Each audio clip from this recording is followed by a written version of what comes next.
Time for some guitar. How are you tonight? Let's see. Let me go post a link over on the website. The website is denverguitarorchestra.com.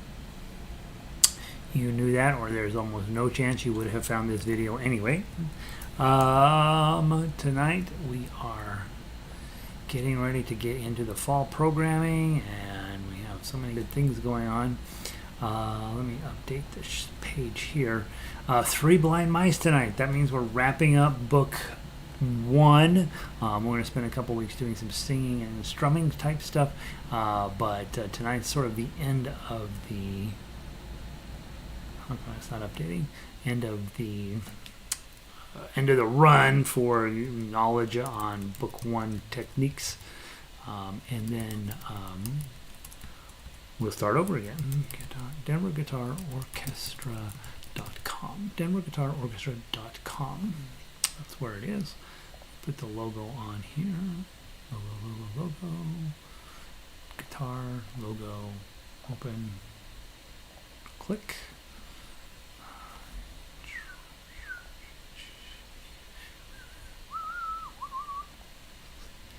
Alright, so there's that. We're up and running there.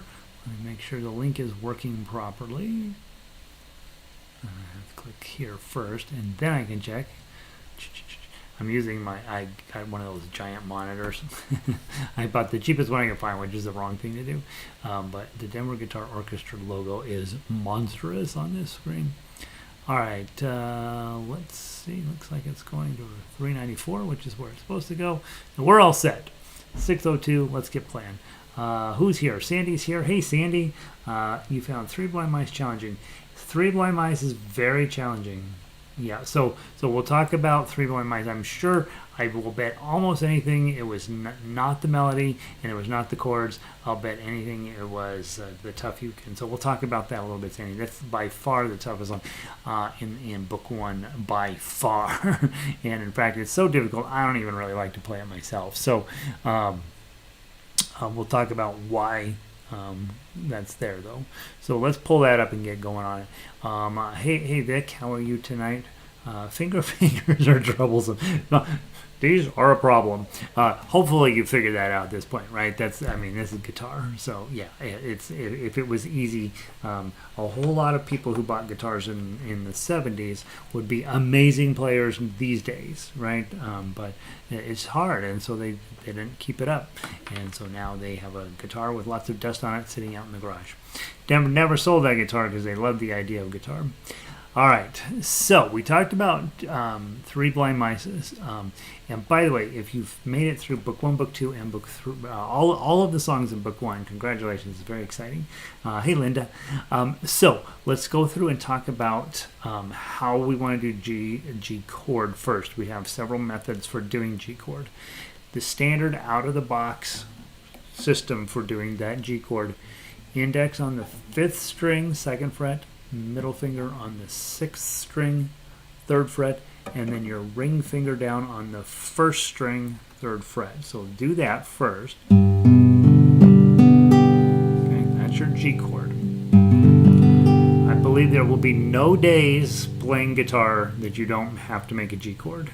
It appears to be required of every song. Not particularly comfortable when you first meet it. You will come to be used to it over time, but it's not easy. One of the possible ways to change this is take your ring finger and okay, so instead of using your ring finger on the 1st string, use your pinky finger. Okay, sometimes that's easier for people. And if you do that, you can then take your ring finger, add it onto the 2nd string, 3rd fret, and you get a little bit more fancy of a G chord. A little bit more pop on the top notes. Right? Sounds really nice. So those are the factory issued G chords. Now, let's talk about the G chord that a lot of people end up doing. Leave your pinky on that 1st string, and then we're going to trade out index and middle for middle and ring. So we're going to put the middle finger here and the ring finger up here. So we've got middle, ring, and pinky. Now your index fingers open for use. double check if you're fighting this a lot. There's a number of things to double check. Make sure your thumb is where it's supposed to be, behind the middle finger, with the pad of your thumb resting against the back of the neck. There, right? Double check your wrist is basically straight. Okay, maybe a tiny bit of a bend, but we don't want to have that thing going on. Okay, make sure you're not chicken winging it with your elbow way out, or that you're cramming your wrist elbow down against your body. Neither of those is ideal. Just nice, normal. What we're looking for. Okay, and yeah, it's a tough chord. There is another reason to do this chord, and it's because then it's easy to get to the C chord, which loves to hang out with G chord.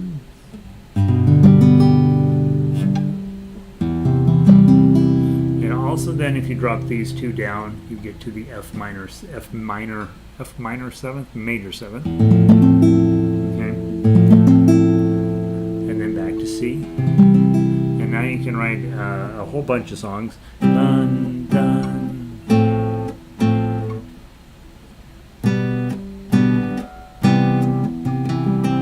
Right, so just by moving these two fingers around. But now I'm not teaching that in this level, but that's one of the reasons to learn this shape. Okay, you'll see a lot of pop singers using that system. Now, we're going to play it with these fingers, hopefully. Okay. Remember, when we're doing chords, we have multiple choices on our right hand. Try to use them all. First time through, thumb down. 1, 2, 3, 4. 3 blind mice. 3 blind mice. See how they run. See how they run. They all went after the farmer's wife. She cut off their tails with a carving knife. Have you ever seen such a sight in your life as 3 blind mice? Okay, I just used 3 strums on that last measure. Now, if you are taking guitar from a typical guitar teacher, they're going to probably have you doing a pick down, up, down, up, down, up, down, up. You can use your index finger for that same activity. Down with your index finger and then back up. 3 blind mice. 3 blind mice. See how they run. See how they run. They all went after the farmer's wife. She cut off their tails with a carving knife. Have you ever seen such a sight in your life? 3 blind mice. Okay. I double timed it to get through the song more quickly that way. And a lot of people play that way. I find it very boring, but but that's one of those things.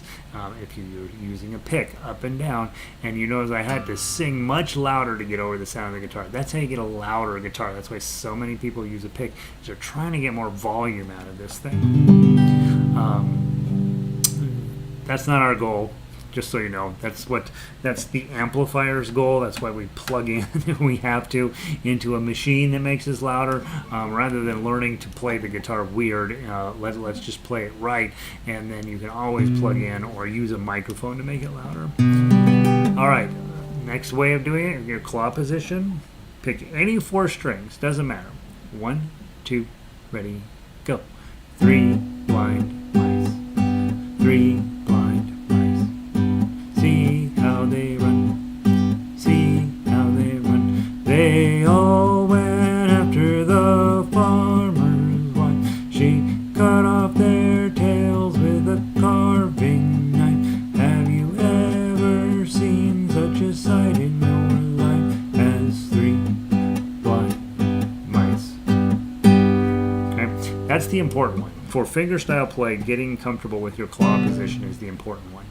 Now you can also do fancy stuff. Boom chuck. 3 blind mice. 3 blind mice.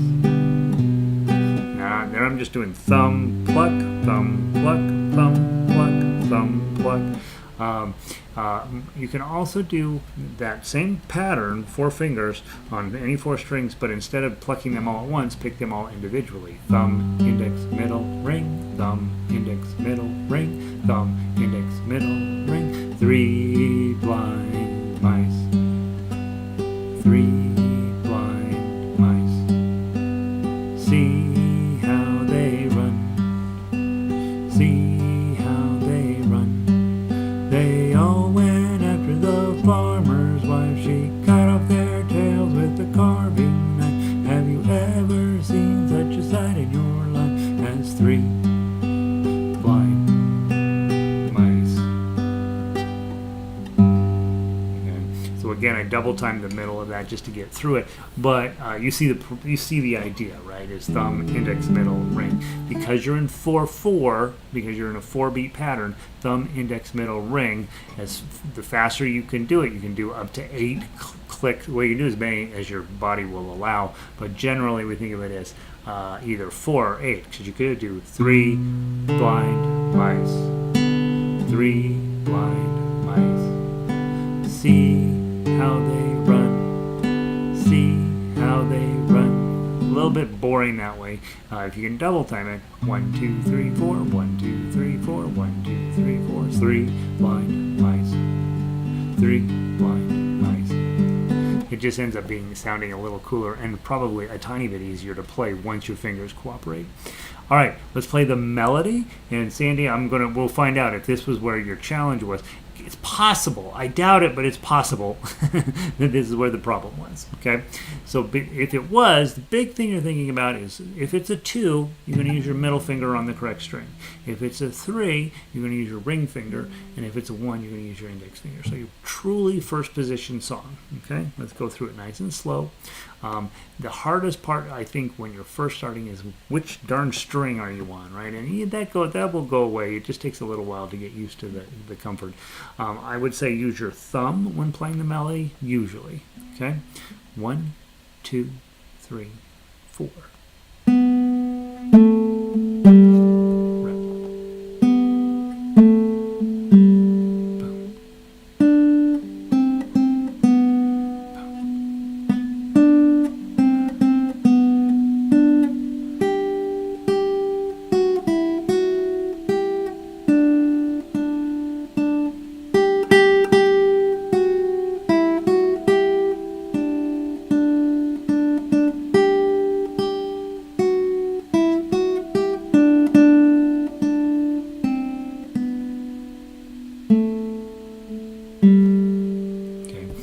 Just using my thumb on my right hand and then just making sure that I'm on the right string. That's that one thing that makes that hard to play.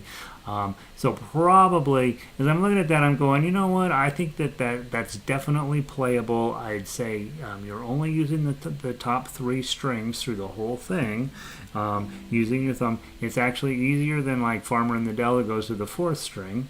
Or it's either I think it's Farmer in the Dell. And so you only have those 3 strings to worry about. I would also go back through and play it with index and middle and ring probably. Are using the first string a little bit. Plant those on those 3 strings just for fun and try playing it with those fingers and not your thumb. 1, 2, ready, go. O, 2, O, O, 2, O, 3, 1, 1, O, 3, 1, 1, 1, O, O, 3. Oh, I messed that up. Let me go for major 4. Ready, play. 3, 1, 1, O, 3, 3, 3, 2, O, 2, 3, 3, 3, 3, 3, 3, 3, 2, O, 2, 3, 3, 3, 3, 3, 3, 3, 2, O, 2, 3, 3, 3, 3, 1, O, 2, O, 2, 3, 4. So all of those things that we just did, it seems like a lot of work for a stupid song.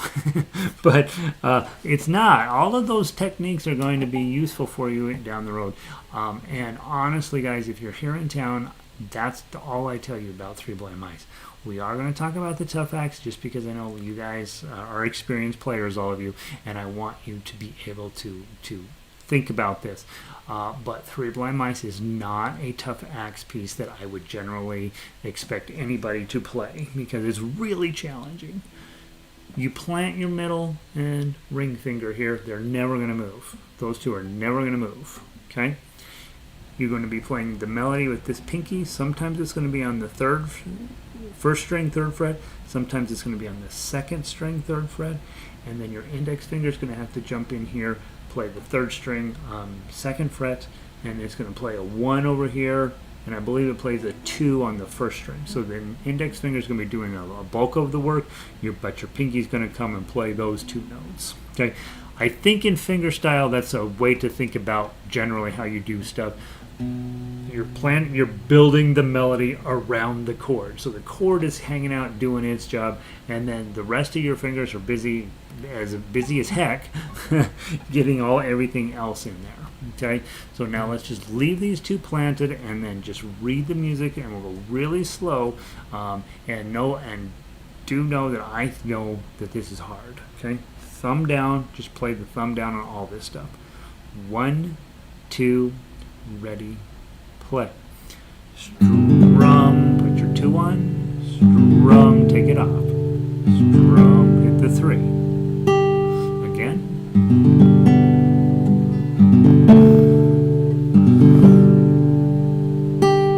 Second string. Do the 1s, open, 3, second string.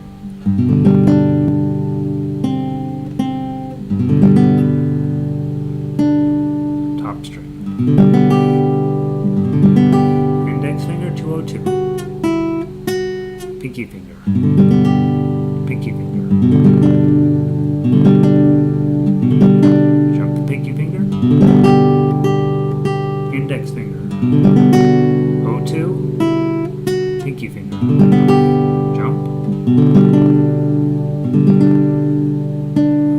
Jump. Index finger, 202, pinky finger. The 1, open. Decorative note, index finger on 2. Open. And a pinky finger. Okay? Now I'm going to hold that for a minute while the guitar dies. And then I'm going to take my hand off and I'm going to do this. Because that hurts, right? Your thumb, probably, right through the palm of your hand is like, oh my God, that really hurt. I don't think I like playing that. I don't like you playing Three Blind Mice either. It's there, so we can talk about it, but it's not something that I expect you to know. When we get to book 2 and you have 2 chords, it gets the tough you, for the most part, until the very end of that book, it's much easier to play. Okay, so just know if you can't play tough acts on Three Blind Mice, it's fine. Work on the ones I do like people to do. I like them to be able to do Row, Row, Row Your Boat. I like them to be able to do Farmer in the Dell, and I like them to be able to do Frere Jacques in first position. Not the Brother John one, but the Frere Jacques one. And I think that's the only. And again, it doesn't matter. Tough Acts makes the cute song, it makes it better, right? I don't know if it makes it great, but it at least gives you a lot more noise and a lot more complexity with it if you do the tough acts on there. But when we get to book 2, where you actually get to change chords, it's actually quite a lot easier. All right, so there's the end of the tough stuff. In here locally, we usually, I can't remember this time around if I started with the chords and went to the sheet music or the other way around, but we're going to wrap up doing what we're doing here with the local group anyway. So we're going to do the strumming page, the little strumming booklet now for the next week, and the week after that I want to talk to you about songwriting. You now have 4 chords out of book 1. One set of chords is the A, D, and E. A song like that.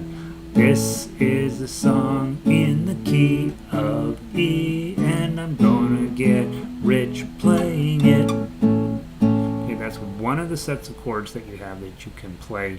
The other, so it's A, D, and E.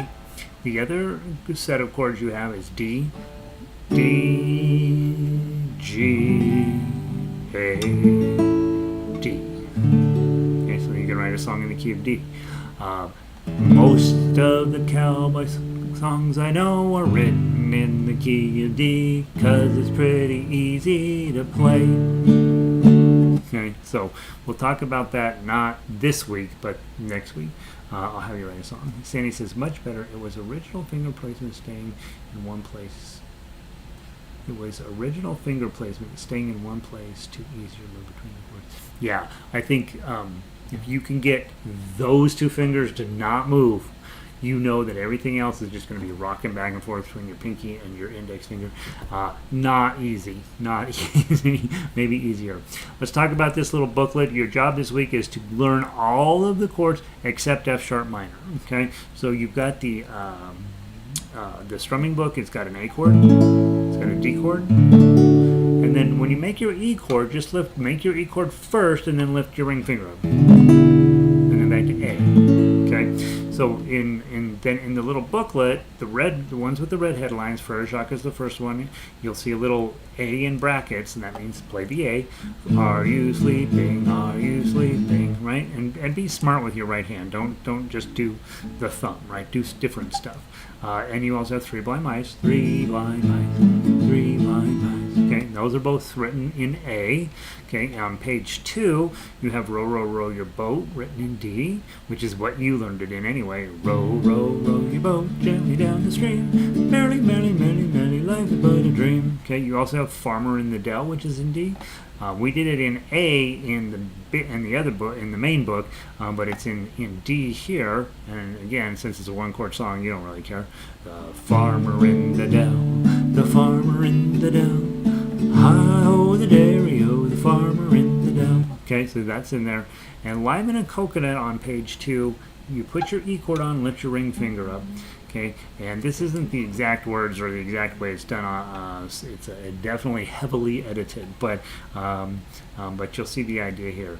My brother bought a coconut, he bought it for a dime. My sister had another one and spent it on a lime. You put the lime in the coconut, shake it all up. You put the lime in the coconut, drink it all up. You put the lime in the coconut, then you'll perk on up. Called the doctor, woke him up, and hearing what I said, doctor, ain't there nothing I can take, and so on, right? So the sillier you sing it, the better, but it's just to practice holding and making E7. Once you've done the red songs, right, and those shouldn't take more than five minutes to do them all, then look through the rest of the book for green headlines. Okay, so if I'm going through, the first one I get to is 3, 4, 5. First one I get to is on page 6, 5 Little Monkeys. Okay, what it's asking you to do is switch between A and E7 and back. 5 little monkeys jumping on the bed. One fell off and bumped his head. Sent for the doctor, doctor he said, no more monkey jumping on the bed. Okay, so I'm just taking it really slow. The main idea is to learn to get from A to E7 and back. If you go through the rest of the book looking for green headlines, I believe all of them use A and E7. I'm going to check one song because I thought, nope, they all use A and E7. So you're going to get comfortable doing the green songs, A, E7, A. Don't spend more than 10 minutes on the green headlines, okay? Then go back and do the blue headlines, okay? Those are the songs that are actually pretty good and worth doing. If I go to page 3, I'm going to be doing this little light of mine. Let's do it together. Grab your A chord. Ready, play. This little light of mine, I'm gonna let it shine. And switch to the D chord. This little light of mine. Back to the A chord. I'm gonna let it shine. You got a whole sentence here. This little light of mine, I'm gonna let it shine. D chord, let it shine. E chord, let it shine. Let it, A chord, shine. Okay, so your job is to go through, play all of the blue headlines using A chord, D chord, and E7. And then next week you guys will come in and tell me which songs you either loved or hated, and then we'll do a few of those together. Your goal is to get to those blue headlines, and your goal is to be able to strum a chord, and then when the next chord shows up in the song, you're already on it and ready to go. So if I'm playing Oh Danny Boy and I'm not very good yet, I'm going to use one strum per chord. Oh Danny Boy, the pipes are calling from glen to glen and down the mountainside. Okay, I'm a terrible singer, but I've made my life easier by just trading one strum per chord, and that way you can get there and get it on and be ready when it's time to hit that chord. Okay, start with one strum, and then ultimately you add more strums in if you can. Let's see. Play all the blue headline ones. There are 2 purple headline ones, and those require, if you look at the front of the book, those are going to require you to do an F sharp minor. That's a bar on 2, and your E minor shape. So if you're making an E chord, you're going to trade it out for your middle and pinky. You're going to take this finger off entirely, slide these up to 4, put a bar on this. Okay, that's your F sharp minor. Here's how your F sharp minor sounds for the first 2 years of playing it in guitar. That's how you play it, okay? And it's going to sound terrible, and that's how you're going to play it. You're going to be real comfy with that. You're going to be like, yep, that's how I play F sharp minor, and you're going to move on. It only shows up a couple of places in the book. That shape will show up a lot when you get to book 3, not really in book 3 as much, but book 4 for sure. Okay? And it's beautiful, and you'll use that in different places on the neck.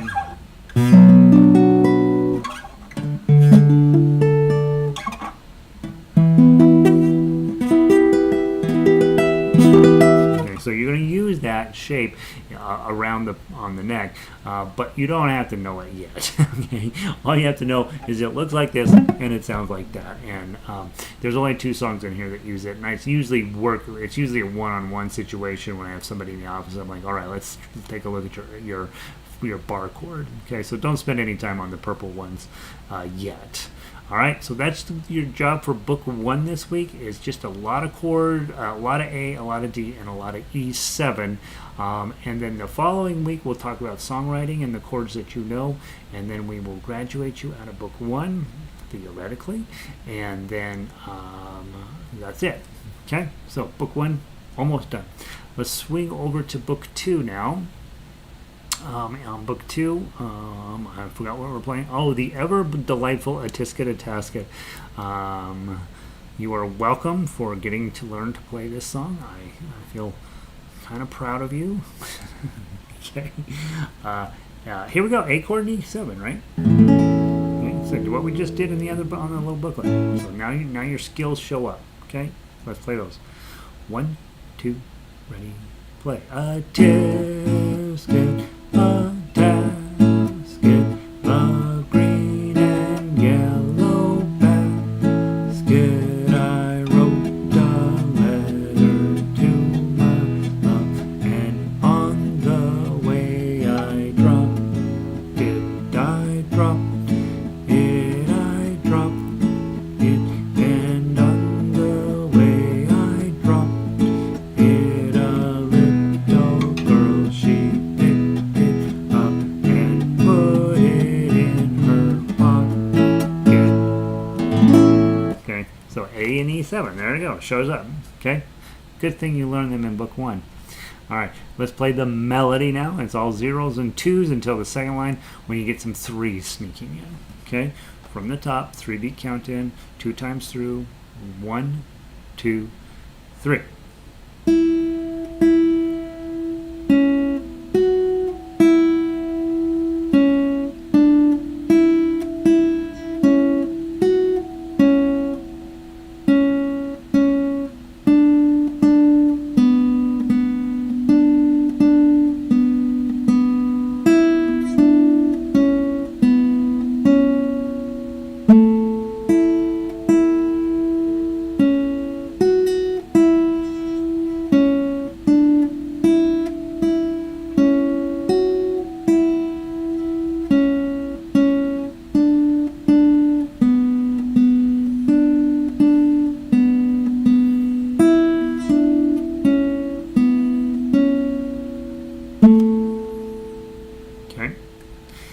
can play it at that speed, that's pretty good. That's played a little too fast probably. Played it close to probably about 100 there, and probably speeded up as we went along. So whatever speed you can play it, it's fine. You don't need to rush on things. If you have to play at half that speed, that's fine. The key is to try to keep the pacing steady, whatever pace you can play it at.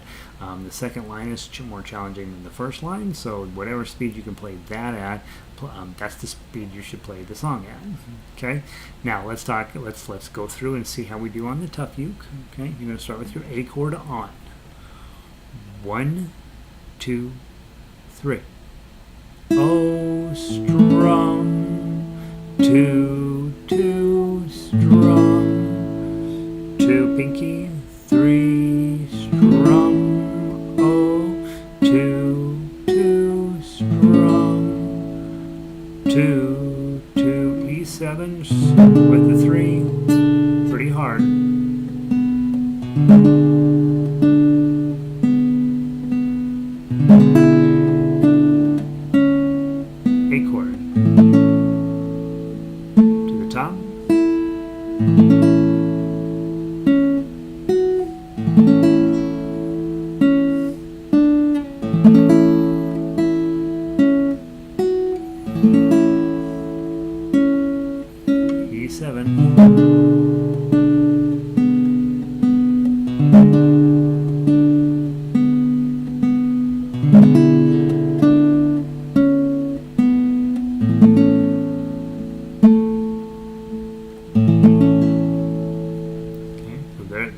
Your tough uke version, tough axe version. It's actually easier than Three Blind Mice. It's not easy, right? The first line's not too bad. That second line, you gotta get your E7 on and then play the melody with your pinky, right?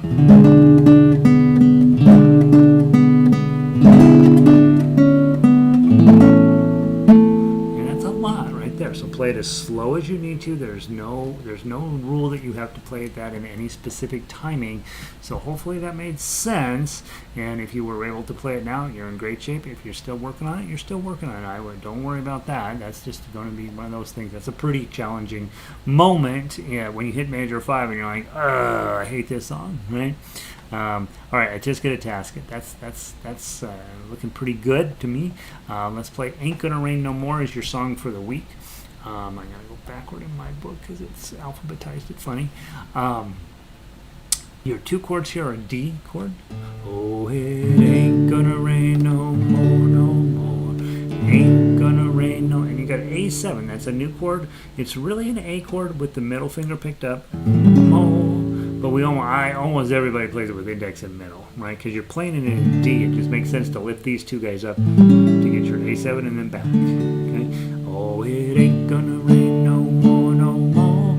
Ain't gonna rain no more. So how in the heck am I wash my neck if it ain't gonna rain no more? Well, a peanut sat on a railroad track. His heart was all aflutter when along came a rain roar down the track.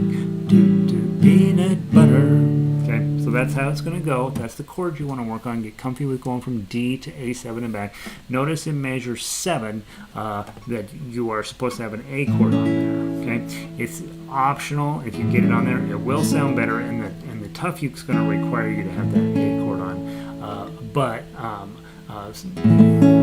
I would probably tend to smash it down if I realize all of a sudden I'm supposed to have an A chord there. Not essential, but that's what the chord sheet music's requiring.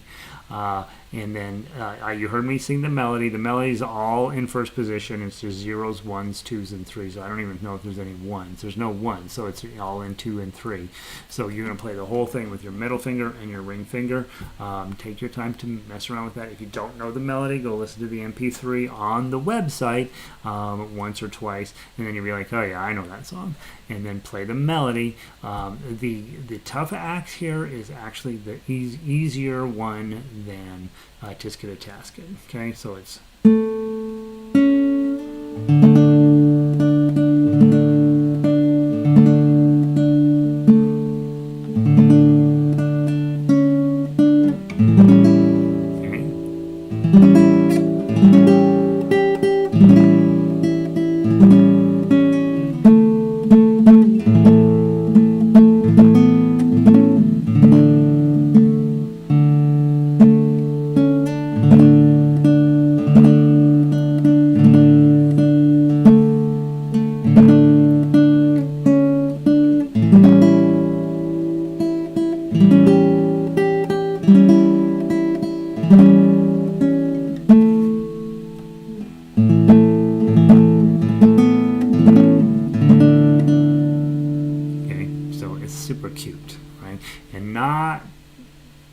it's easier to play than A-Tisket, A-Tasket, because your D and your A7 are pretty cooperative. Sneaking in the A chord among the A7 chords is pretty hard. I will mention quickly that the lyrics here, I went through, I have the original sheet music for this, and I went through and picked out a few of the lyrics for additional lyrics down there, which are cute, about bugs and playing on the wall and them kicking him out of bed and stuff. Super cute.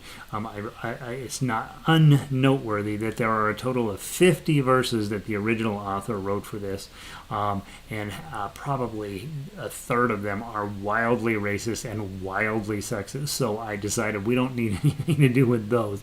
Do know that I'm aware that the song was written by a bad guy, but I sort of cherry picked the lyrics that are fun, and so the song, the purpose of the song is to teach you D and A7 and to get you comfortable playing in those things. Just stick with these lyrics, and you will still be playing the original song, just not the horrible parts of the original song. All right, so there's the Ain't Gonna Rain No More. Have fun with that this weekend. I like that song. All right, let's move on to book 3.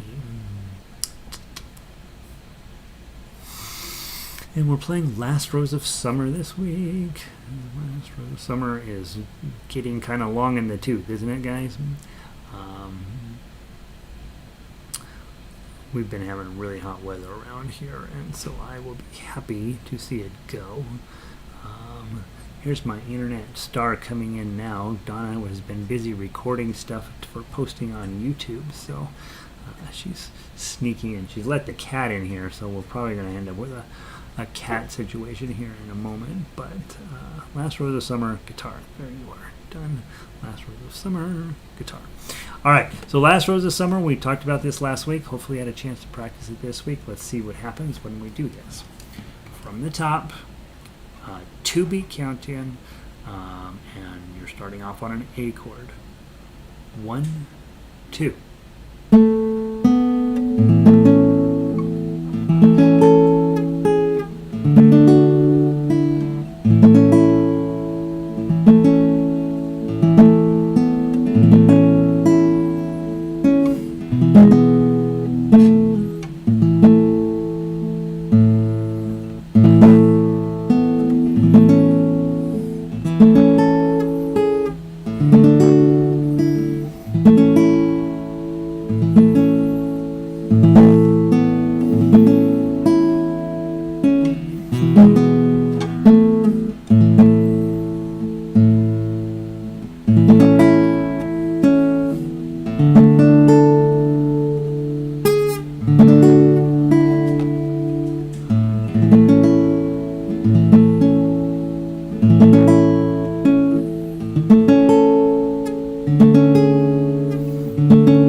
a good song. All right, and kind of maudlin and kind of sad. It's the last rose of summer, right? So he's gonna pick it off and throw it on the ground with his friends. I don't know. It's weird. It's a sad thought, I guess. It's pretty, and I think the arrangement really works there. I'm kind of messing around with a measure 11 and 12 just a little bit by adding in an open D note in there. But other than that, I'm really trying to play exactly what's on the paper, making a few mistakes along the way. Hopefully, if you're just playing the melody, that's going smoothly for you. Hopefully, you've checked into those chords. Notice, oddly, and it's not kind of cool, that little booklet that we just went over in book 1. Look what your chords are: A, D, E, and F sharp minor. And what shows up in this song? A, D, E, and F sharp minor. And this song, there are E's instead of E7s, but they're the exact same chords in that book 1, from book 1. So Vic says it's challenging. I would say the challenging part of this one is it's for sure stretched out a little bit. Anytime we play an A, we're going to be stretched out kind of ugly like that. The D is going to be stretched out a lot of times like that. So I do think that's pretty challenging. Just the key itself tends to make it a tiny bit more challenging. But I might have been playing it a tiny bit on the fast side. I think I played it about 80, maybe a little bit slower than that, not a lot, but it's fine to play it at 60 or 50 or 40. Don't feel, again, like you have to be when you're playing tough act. You don't have to necessarily play that as an ensemble piece. That you can play at whatever pace your body will allow you to play it at. If you're playing along with me on melody, obviously then you want to be able to keep up. And the melody's in 2 through 5, right? You're mostly in second position. Are you totally in second position? You're totally in second position. So be thinking about putting your 2 through 5s there, and that's that. I play it both times with my thumb. I meant to switch to claw plucking the second time through and just forgot. Having a lovely time playing the music. So I think there's a song that's worthy of your time. Hopefully that's going well for you. All right, let's take a look at Minstrel Boy. Same. Whoops. Hold on. Gotta get my thing here. I know we've done this before. Minstrel Boy. Apparently we haven't done it yet since I got the new thingamabopper. So let me go pull it up real quick. Sorry, guys. Minstrel Boy is a march, and so we want to try to get it to where it sounds a little bit like a march. Boom, boom, boom, boom. All right, Minstrel Boy. Clink. Come here. Share. Foursquare. There it is. And the problem with this one is it's in a much tougher key. Okay, on guitar the C chord is kind of a bummer. Okay, so just make sure you're comfy with C.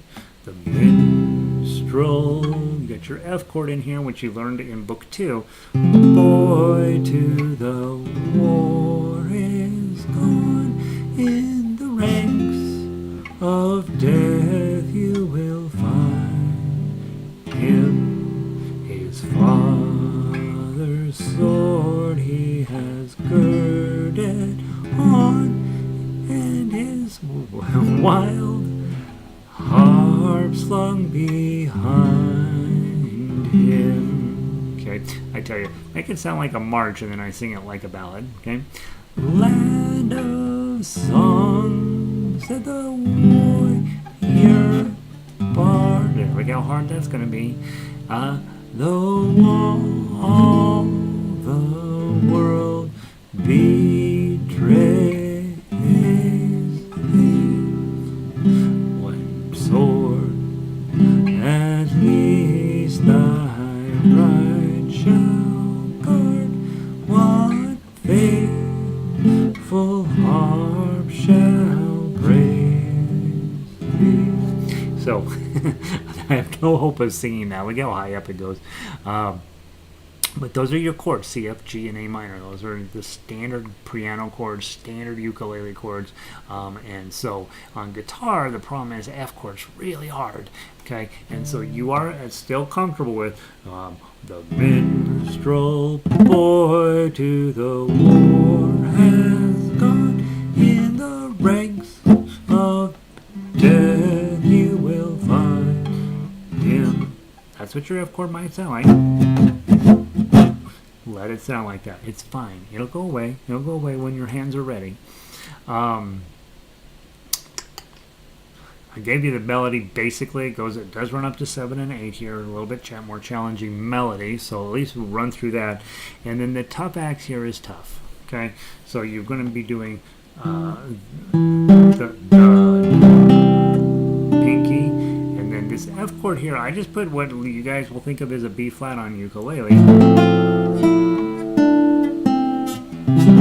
Pinky here, and then that that A shape we were doing in the last song, bar on 2, pinky on 5. Well, now we're going to do a bar on 5, pinky on 8. It's the same thing. Things are a little easier because they're a teeny bit closer together. 7, 8, and then you guys will remember the B flat in 5th position on ukulele. Well, now we're going to do the same thing on guitar. It's an F chord. It's that C shape in front of the bar on 5. Pinky to grab that 8, and then you're going to race back to your C chord. G chord, C chord.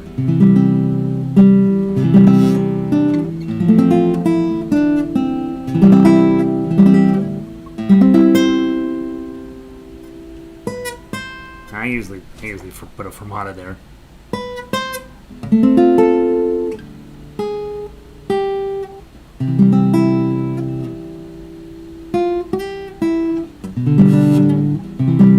Okay, so there's your first page. Now when you get to the second page, it goes up the neck a little bit.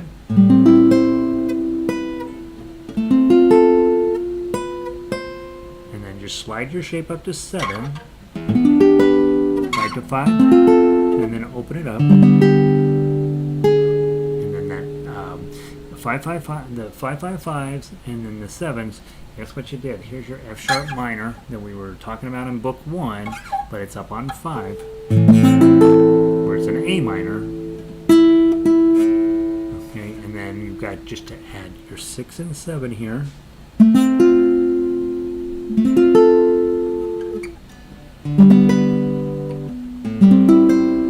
Section is really tough. However fast you can play that section is how fast you can play the song. Okay, and then go back to the main idea.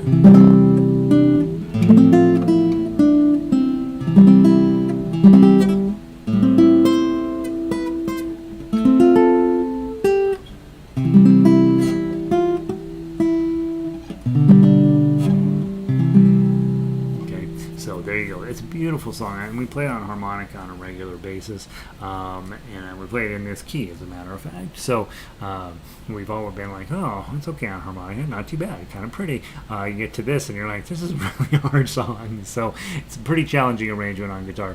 Do the best you can with it, see how it goes. Again, if your F chord sounds terrible, it's supposed to sound terrible because you're still in that uptake of getting where you're better at that.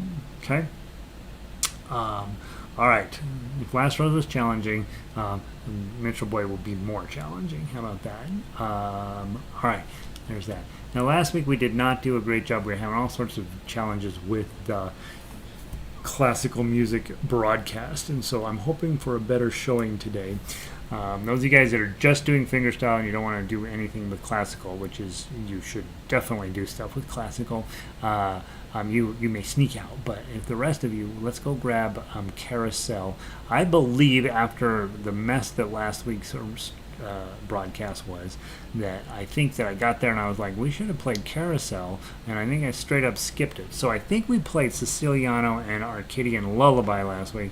So I do want to go back and I want to play Carousel, which is a beautiful piece of music, and then we'll move on in the book.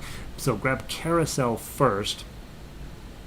Claude Gagnon, 1977.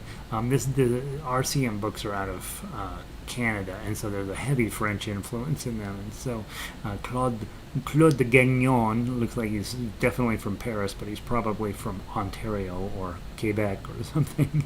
I don't know where he's from, but anyway, he wrote this in 77.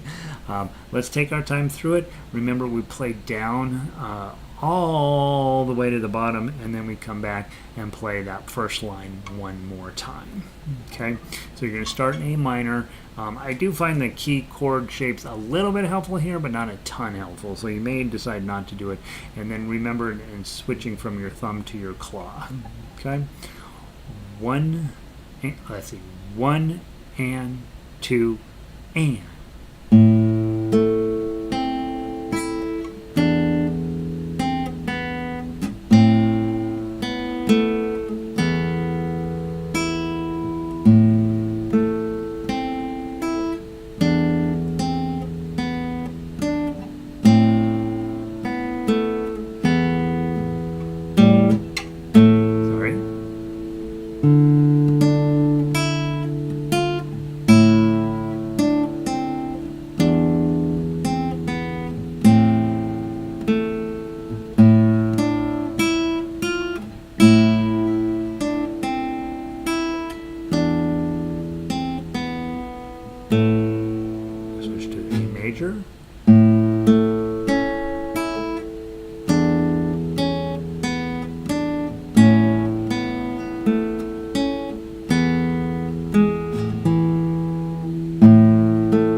Right, and then I'm like, no, I think it's the other string.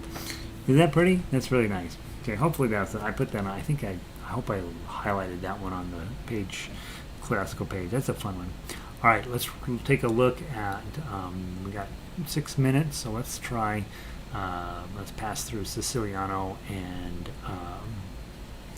Arcadian Lullaby. Arcadian Lullaby, I think, guys, the fancy guitar arrangement where I give you the fingerstyle stuff is better. It's actually pretty good. And I did that for Siciliano also. So both of those kind of have an extra horsepower arrangement if you want. Some of these classical songs are a little thin, especially when you're a new player. They sound like, oh, why did I play that? But if you put in a little more horsepower that your guitar is capable of, they sound better. On the other hand, Andantino here does not need it. This is beautiful. Carcassi knew what he was doing. Grab your C chord, and let's see how we do. Okay? 1, 2.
the 6.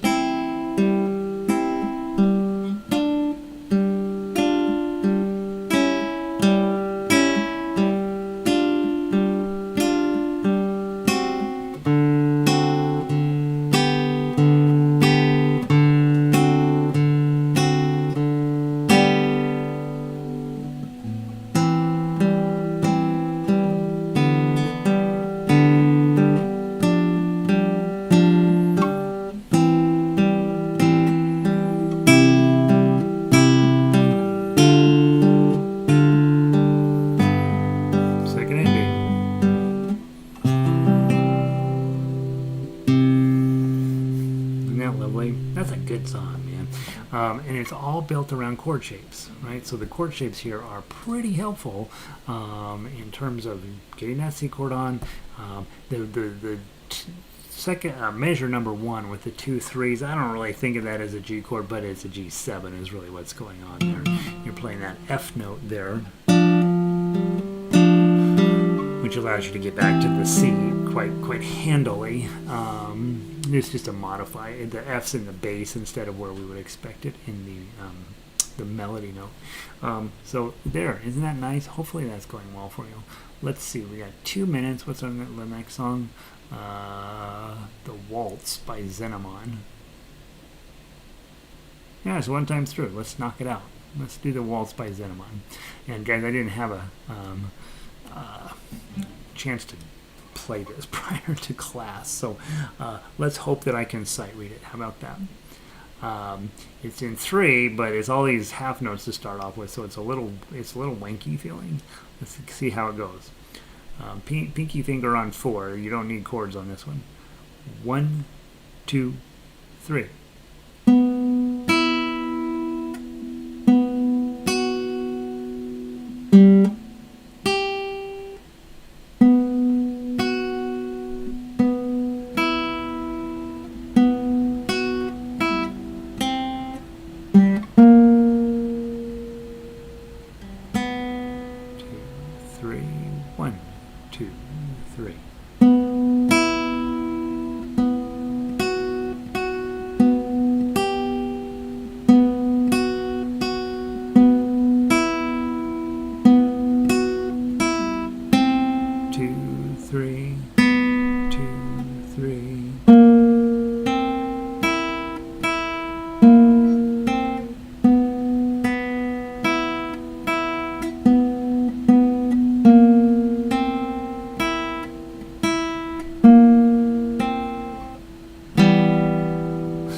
'Horror movie.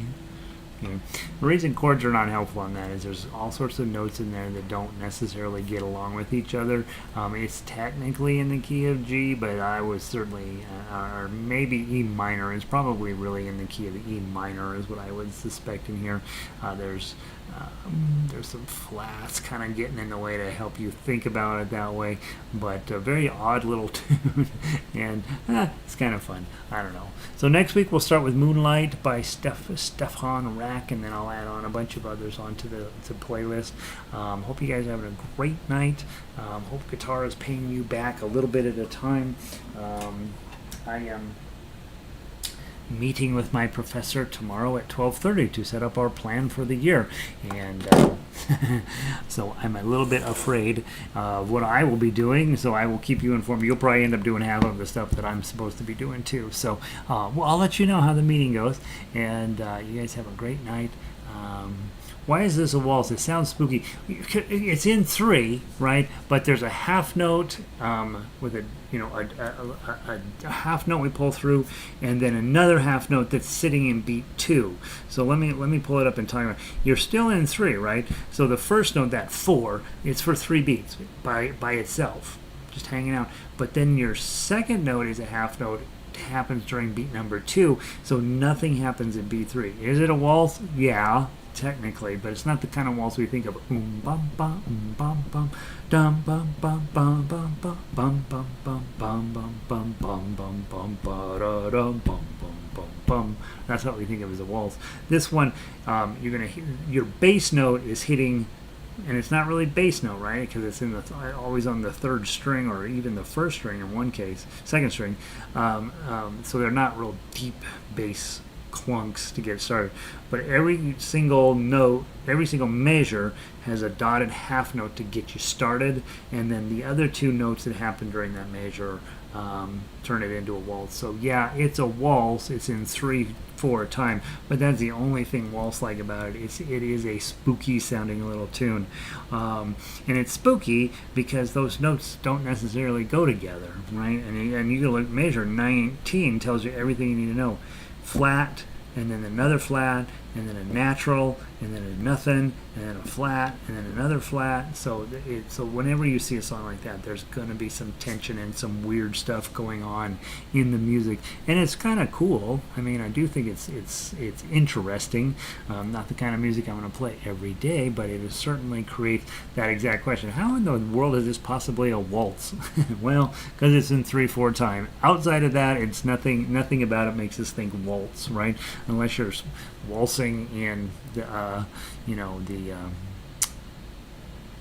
the mansion on the what is it, the Addams Family mansion. All right, there we go. So that's it. I hope that interested. Andantino sounds lovely, but not me playing it. Linda probably sounds wonderful with you playing it. Yeah, play that one. That's the one. Carcassi's going to be our buddy. I can already tell. He's our guy. So you guys have a wonderful night. I'll see you soon. Peace.